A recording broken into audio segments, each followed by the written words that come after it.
Number: the war changes. 6 months after the Kepler 442 incident, the Galactic Defense Coalition had undergone the most radical transformation in its 3-century history. The War Council chamber on Xerion Prime now hosted a very different kind of meeting. Major Tom Rodriguez stood before a mixed assembly of alien military commanders, his weathered hands moving confidently over a holographic display showing devourer formations in the Andromeda sector. The beings who had once laughed at human weapons now hung on his every word. The key to understanding devourer tactics, Rodriguez explained, highlighting movement patterns in the display, is recognizing that they've been fighting the same war for millennia. Their adaptive systems are incredibly sophisticated, but they're designed to counter energy weapons and exotic matter technologies. General Crixthan's mandibles clicked thoughtfully as he studied the tactical projection. Major, your analysis suggests that the Devourers have never encountered purely kinetic weapons in their previous conquests. Exactly right, General. Every species they've faced has followed the same technological progression.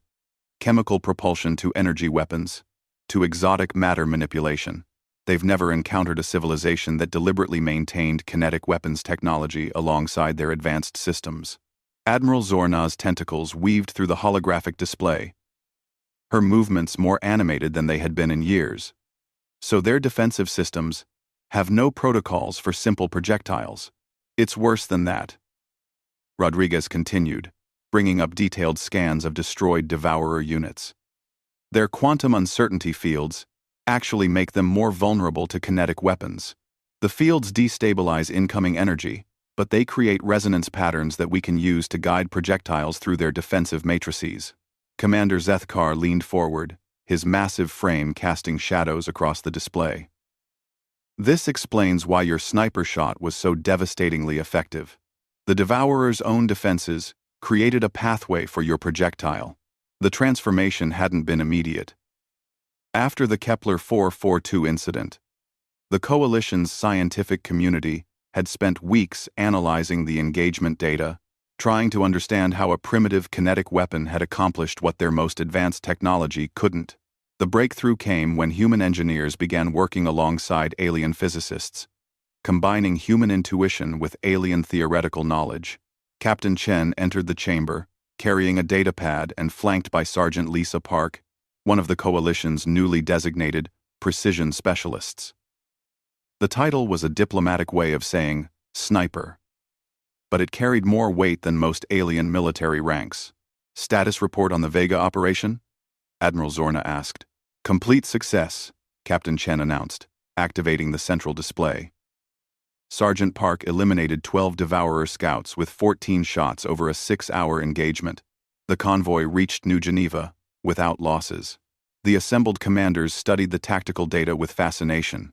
Sergeant Park, a compact woman with steady eyes and calloused hands, had systematically eliminated an entire Devourer patrol from ranges that would have been impossible for Coalition energy weapons. The longest shot was 14,000 kilometers, Chen continued. Sergeant Park had to calculate for gravitational deflection from 2 gas giants and a binary star system. General Vextar's gaseous form shimmered with what might have been amazement. 14,000 kilometers.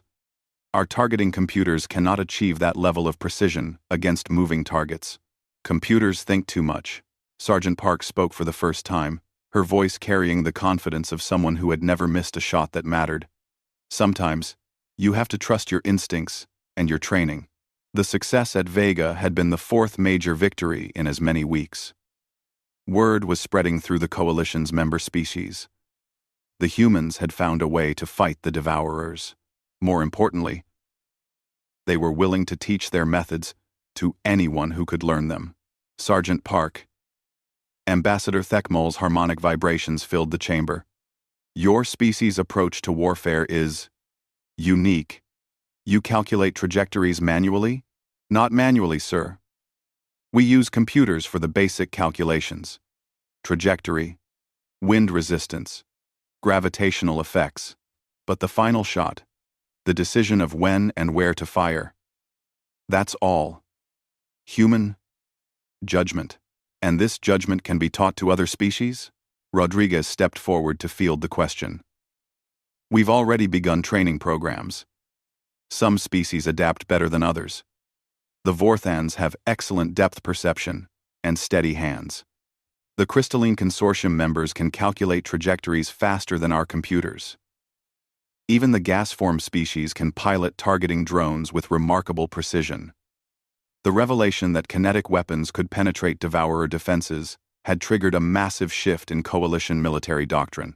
Weapons factories that had been producing energy cannons and exotic matter disruptors were retooling to manufacture what the humans called railguns. Electromagnetically accelerated projectile weapons that combined human precision with alien engineering. The psychological impact has been significant, Admiral Zorna noted, bringing up intelligence reports from across coalition space. For the first time in centuries, our forces are advancing instead of retreating. Colony worlds that were scheduled for evacuation are requesting additional defensive positions. Commander Zethkar's secondary arms gestured toward a tactical map, showing the front lines. The Devourers appear to be confused. Their standard adaptive responses are failing. They're pulling back from contested systems while they attempt to develop countermeasures. They won't succeed, Rodriguez stated with quiet confidence. We've analyzed their technology extensively. Their entire defensive philosophy is based on countering increasingly sophisticated threats. They can't adapt to fight weapons that are deliberately primitive. The strategic implications were staggering. After 3 centuries of slow retreat, the Galactic Defense Coalition was finally pushing back against the Devourer threat. Human-trained snipers were attached to every major fleet operation. Their primitive weapons proving more effective than battleship-grade energy cannons. Major Rodriguez, General Crix, then clicked. Your tactical briefings mentioned something called asymmetric warfare. Could you elaborate? Rodriguez smiled, the expression of a soldier who had found his element. It's the principle that advanced enemies expect advanced responses. They prepare for sophisticated attacks using predictable methods. But if you attack them with techniques they consider obsolete, their defenses become weaknesses. The holographic display shifted to show engagement patterns from the past month. In every case where human snipers had been deployed, Devourer forces had suffered catastrophic losses, despite having numerical and technological superiority. The Devourers are machines, Captain Chen added. They learn from their experiences and adapt accordingly. But they can only adapt to threats they understand. Kinetic weapons operated by human intuition are outside their experience base. Ambassador Thekmol's crystalline form pulsed with what translated as deep thought. This suggests that our technological advancement may have been counterproductive. We became so sophisticated that we forgot the effectiveness of simple solutions. Not counterproductive, Sergeant Park corrected diplomatically. Your technology gives us the tools we need. Better materials for projectiles, electromagnetic acceleration systems, precision optics. But the core principle remains the same. Put the round where it needs to go. The chamber fell silent as the assembled commanders contemplated the implications. The most advanced military alliance in galactic history had been saved by rediscovering the art of throwing rocks at their enemies. Albeit very precisely thrown rocks at very high velocities. There's something else, Rodriguez said, his expression growing serious. Our intelligence suggests that the Devourers are beginning to withdraw from forward positions. They're consolidating their forces in preparation for a major offensive. Admiral Zorna's tentacles stilled. How major? We estimate they're massing everything they have for an assault on the Coalition's core worlds. They've never faced sustained losses before, and they're adapting the only way they know how. The mood in the chamber shifted as the reality of their situation became clear. Yes, they had found a way to fight the Devourers effectively, but their success had also provoked a response that could determine the fate of the entire galaxy. How long do we have? Commander Zethkar asked. 6 months, maybe 8, Chen replied. They're pulling forces from 17 star systems. When they move, it'll be with everything they have. Then we'd better make sure we're ready for them, Rodriguez said, turning to address the assembled commanders. Because when that time comes, it won't matter how advanced their technology is. What matters is that we can hit what we're aiming at. General Vextar's form solidified into something resembling determination. Major, how many human snipers can the coalition field for this final engagement? Not enough, Rodriguez admitted honestly. But we've got something better. Every species in the coalition learning to fight like humans. Precision over power. Accuracy over sophistication. And the will to put rounds on target when everything depends on it. The War Council dispersed with new purpose. Across coalition space, training programs intensified as alien soldiers learned human marksmanship techniques.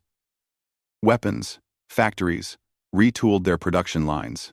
Strategic planners rewrote doctrine that had remained unchanged for centuries. The Devourers had laughed at human weapons once. They would not make that mistake again. But by the time they realized the true threat that humanity represented, the galaxy's defenders would be ready with an answer that was as old as warfare itself, and as precise as human determination could make it. The final battle was coming, and for the first time in 3 centuries, the Galactic Defense Coalition